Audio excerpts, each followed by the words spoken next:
요셉이 시종하는 자들 앞에서 그 정을 억제하지 못하여 소리질러 모든 사람을 자기에게서 물러가라 하고 그 형제들에게 자기를 알리니 그때에 그와 함께한 다른 사람이 없었더라. 요셉이 큰 소리로 우니 애굽 사람에게 들리며 바로의 궁중에 들리더라. 요셉이 그 형들에게 이르되 나는 요셉이라. 네 아버지께서 아직 살아 계시니이까. 형들이 그 앞에서 놀라서 대답하지 못하더라. 요셉이 형들에게 이르되 내게로 가까이 오소서. 그들이 가까이 가니 이르되 나는 당신들의 아우 요셉이니 당신들이 애굽의 판자라.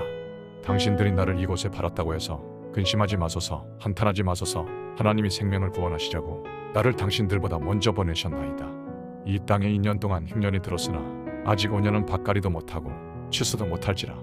하나님이 큰 구원으로 당신들의 생명을 보존하고 당신들의 후손을 세상에 두시려고 나를 당신들보다 먼저 보내셨나니 그런즉 나를 이리로 보낸 이는 당신들이 아니요 하나님이시라. 하나님이 나를 바로에게 아버지로 삼으시고 그 온 집의 주로 삼으시며 애굽 온 땅의 통치자로 삼으셨나이다. 당신들은 속히 아버지께로 올라가서 아뢰기를 아버지의 아들 요셉의 말에 하나님이 나를 애굽 전국의 주로 세우셨으니 지체 말고 내게로 내려오사 아버지의 아들들과 아버지의 손자들과 아버지의 양과 소와 모든 소유가 고센 땅에 머물며 나와 가깝게 하소서. 흉년이 아직 5해가 있으니 내가 거기서 아버지를 봉양하리이다. 아버지와 아버지의 가족과 아버지께 속한 모든 사람에게 부족함이 없도록 하겠나이다 하더라고 전하소서. 당신들의 눈과 내 아우 베냐민의 눈이 보는 바 당신들에게 이 말을 하는 것은 내 입이라. 당신들은 내가 애굽에서 누리는 영화와 당신들이 본 모든 것을 다 내 아버지께 아뢰고 속히 모시고 내려오소서 하며 자기 아우 베냐민의 목을 안고 우니 베냐민도 요셉의 목을 안고 우니라. 요셉이 또 형들과 입맞추며 안고 우니 형들이 그제서야 요셉과 말하니라. 하나님은 우리를 사랑하십니다. 그래서 하나님은 우리가 당하게 되는 모든 고난과 시련 가운데 함께 하십니다. 고난 가운데 있을 때에는 잘 깨달을 수 없지만 세월이 흐르고 나면 이 고난에 대해 하나님의 섭리가 있었음을 깨닫게 되는데요. 오늘 본문에서도 요셉은 자신이 당한 고난과 불행이 하나님의 선하신 섭리 가운데 일어났다는 사실을 형들에게 밝히고 있습니다. 그렇다면 하나님은 우리에게 고난을 주시는 어떤 특별한 목적이 있으신 걸까요? 함께 살펴보며 은혜를 나누겠습니다. 본문의 내용을 보면요. 요셉은 주위 사람들을 물러가게 한 뒤에 형제들에게 자신이 누구인지를 밝히는 모습이 나옵니다. 요셉의 형들은 죽은 줄로만 알았던 요셉이 애굽의 총리가 되어 눈앞에 있다는 사실에 경악했을지 모릅니다. 그리고 두려워 떨었을지 모릅니다. 아마도 요셉의 손에 죽으리라고 생각했을지 몰라요. 요셉은 그런 형들을 보고 안심을 시킵니다.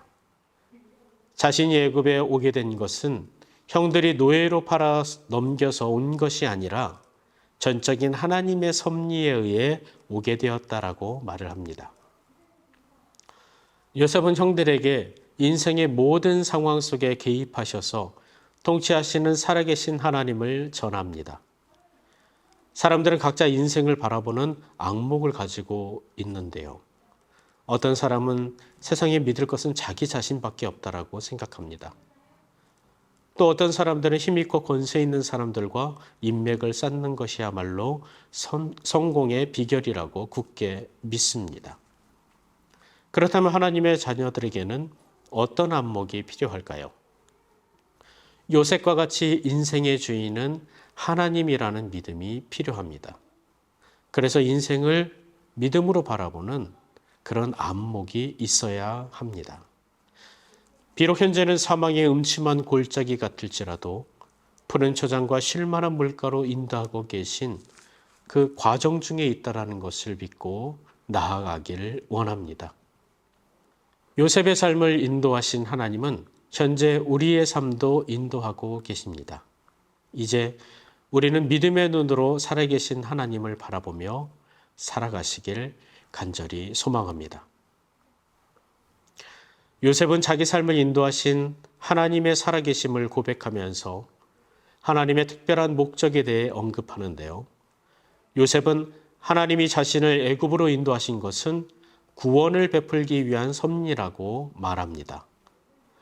이는 모든 일이 요셉의 형들과 그 자손들을 세상에 살아남게 하시려는 하나님의 계획 가운데 일어나게 된 일이라고 고백하는 겁니다. 요셉은 하나님께서 자신을 애굽 총리로 삼으신 특별한 섭리를 깨달았습니다. 애굽 총리가 되어 출세하게 하신 것이 단지 형통의 복을 받게 하시려는 것이 아니라 요셉에게 그 복을 주신 것은 사람의 생명을 구원하기 위한 것임을 깨달은 것입니다. 그래서 요셉은요, 사람들의 생명을 보존하고 구원하기 원하시는 하나님의 마음을 헤아리는 사람이 된 것입니다.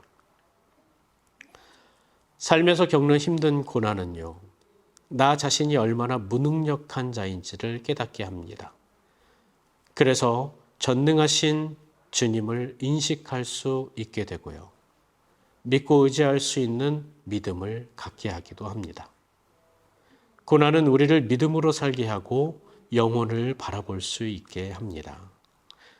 먼저 고난 속에서 주님의 위로를 받고 또 은혜를 받아서 인생을 성공하는 경험을 하게 되기도 합니다. 그러면 축복을 받은 것은 주님을 위해 사용합니다. 왜냐하면 내가 잘나고 잘돼서 그런 거라고 여기지 않기 때문이에요. 나에게 이처럼 복을 주신 것은 하나님의 일을 하라고 주신 것으로 믿기 때문입니다. 우리에게 일어나는 모든 일은 하나님의 특별한 섭리 가운데 허락된 것입니다. 우리는 고난과 성공 속에서 하나님의 특별한 목적이 있음을 믿음의 눈으로 바라봐야 합니다. 고난 가운데 계신가요? 아니면 축복을 누리며 살고 계십니까? 삶의 모든 순간마다 하나님의 선한 뜻을 발견하길 원하고요. 그 주님 뜻 가운데 하나님의 사람으로 살아가시길 간절히 축원합니다.